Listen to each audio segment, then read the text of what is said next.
नमस्ते बच्चों, आज हम कक्षा 6 का पाठ 12 कर रहे हैं। संसार पुस्तक है। इस पाठ को मैं पहले ही समझा चुकी हूँ, उसका लिंक आपको डिस्क्रिप्शन बॉक्स में मिल जाएगा। आज हम इसके प्रश्न उत्तर कर रहे हैं। प्रश्न 1, लेखक ने प्रकृति के अक्षर किन्हें कहा है? उत्तर, लेखक ने पेड़ पौधे, पत्थरों, नदियों, जंगलों, हड्डियों आदि प्राकृतिक चीजों को प्रकृति के अक्षर कहा है। अब प्रकृति के अक्षर वह होते हैं जिनके द्वारा आप प्रकृति के बारे में, उनके इतिहास के बारे में जान सको। तो ये पेड़ पौधे, नदियाँ, पत्थरों, जंगल, हड्डियों, इनके द्वारा आप इतिहास जान सकते हो, इसीलिए इन्हें प्रकृति के अक्षर कहा गया है। प्रश्न 2, लाखों करोड़ों वर्ष पहले हमारी धरती कैसी थी? लाखों करोड़ों वर्ष पूर्व हमारी धरती बहुत गर्म थी। इस पर कोई जीव जीवित नहीं रह सकता था। प्रश्न 3, दुनिया का पुराना हाल किन चीजों से जाना जाता है? कुछ चीजों के नाम लिखो। उत्तर, दुनिया का पुराना हाल मतलब इतिहास से बात कर रहे हैं। आप दुनिया का पुराना हाल हम जान सकते हैं पहाड़, समुद्र, नदियाँ, जंगल के जानवरों की पुरानी हड्डियाँ, पत्थर के टुकड़ों से जाना जाता है। प्रश्न 4, गोल चमकीला रोड़ा अपनी क्या क्या कहानी बताता है? उत्तर, गोल और चमकीला दिखाई देने वाला रोड़ा पहले ऐसा नहीं था। पहले वह चट्टान का टूटा हुआ नोकीला खुरदरा टुकड़ा था।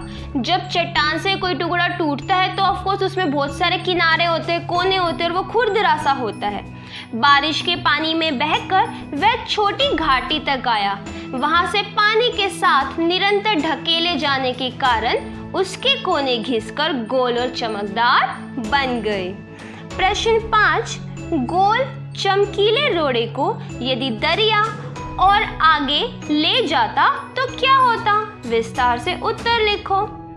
गोल चमकीले रोड़े को अगर दरिया और आगे ले जाता तो वह छोटा होते होते अंत में बालू का एक कण बन जाता और समुद्र के किनारे पहुंचकर अपने जैसे ही रेत के अन्य कणों से मिल जाता, जहां एक सुंदर बालू का किनारा बन जाता जिस पर छोटे छोटे बच्चे खेलते और बालू के घरौंदे बनाते, छोटे छोटे अपने घर बनाते। आपने देखा होगा समुद्र के किनारे जैसे बच्चे रेत से बनाते ना छोटे छोटे घर, वैसे ही लोग उस रेत को विभिन्न कामों में प्रयोग करते। प्रश्न 6, नेहरू जी ने इस बात का हल्का सा संकेत दिया है कि दुनिया कैसे शुरू हुई। उन्होंने क्या बताया है? पाठ के आधार पर लिखो। उत्तर, नेहरू जी ने बताया है कि यह पृथ्वी लाखों करोड़ों वर्ष पुरानी है। यह पृथ्वी शुरू में बहुत गर्म थी। इस पर कोई जानदार चीज नहीं रह सकती थी, अर्थात कोई भी ऐसी चीज नहीं रह सकती थी जिसमें जिंदगी हो, जान हो। पहले यहाँ ना कोई आदमी था ना जानवर। करोड़ों वर्षों में जाकर धरती ठंडी हुई, फिर धीरे धीरे इस पर वनस्पतियां पैदा होने लगी, फिर छोटे छोटे जीव जंतु पैदा हुए और फिर मनुष्य। इस तरह दुनिया की शुरुआत हुई। अब करते हैं पत्र से आगे। प्रश्न 1, लगभग हर जगह दुनिया की शुरुआत को समझाती हुई कहानियां प्रचलित है। तुम्हारे यहाँ कौन सी कहानी प्रचलित है वह आपको लिखनी है। अब हमने जो कहानी लिखी है वो आप देख सकते हो।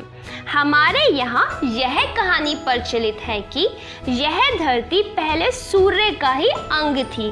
अंतरिक्ष में आए किसी परिवर्तन के कारण यह सूर्य से अलग हो गई। यह भी सूर्य की तरह आग का गोला थी।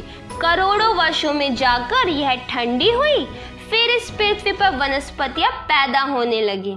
इसके बाद ही जानवर और इंसान अस्तित्व में आए। दूसरी कहानी प्रचलित है कि इस दुनिया की शुरुआत ईश्वर ने की। उसी ने सृष्टि के क्रम को आगे बढ़ाया।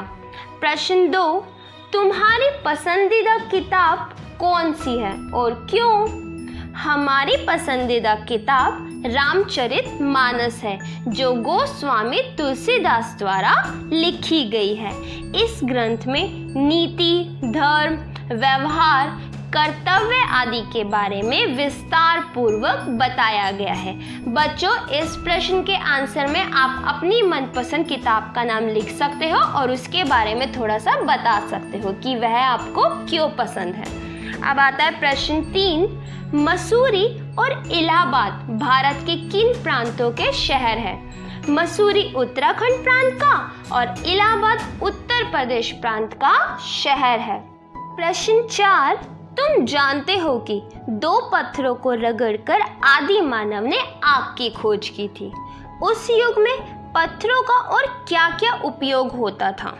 उत्तर, आदि मानव पत्थरों का इस्तेमाल आग जलाने के अलावा मकान बनाने, हथियार व औजारों के रूप में एवं जानवरों का शिकार करने के लिए करते थे। इसके अलावा मांस काटने और चमड़ा या वृक्ष की छाल छीलने वाले औजार के रूप में इसका प्रयोग किया जाता था। अब आते हैं अनुमान और कल्पना पे। प्रश्न देखिए, हर चीज के निर्माण की एक कहानी होती है। जैसे मकान के निर्माण की कहानी, कुर्सी, गद्दे, रजाई के निर्माण की कहानी हो सकती है। इसी तरह वायुयान, साइकिल अथवा अन्य किसी यंत्र के निर्माण की कहानी भी होती है। कल्पना करो, यदि रसगुल्ला अपने निर्माण की कहानी सुनाने लगे कि पहले दूध था, उस दूध से छेना बनाया गया, उसे गोल आकार दिया गया, चीनी की चाशनी में डालकर पकाया गया, फिर उसका नाम पड़ा रसगुल्ला। तुम भी किसी चीज के निर्माण की कहानी लिख सकते हो। इसके लिए तुम्हें अनुमान और कल्पना के साथ उस चीज के बारे में कुछ जानकारी एकत्र करनी होगी। तो बच्चों, अब हम कहानी बनाते हैं। हम बनाएंगे रोटी की कहानी। मैं हूँ रोटी, सो मैं अपने बारे में तुम्हें कहानी सुनाती हूँ।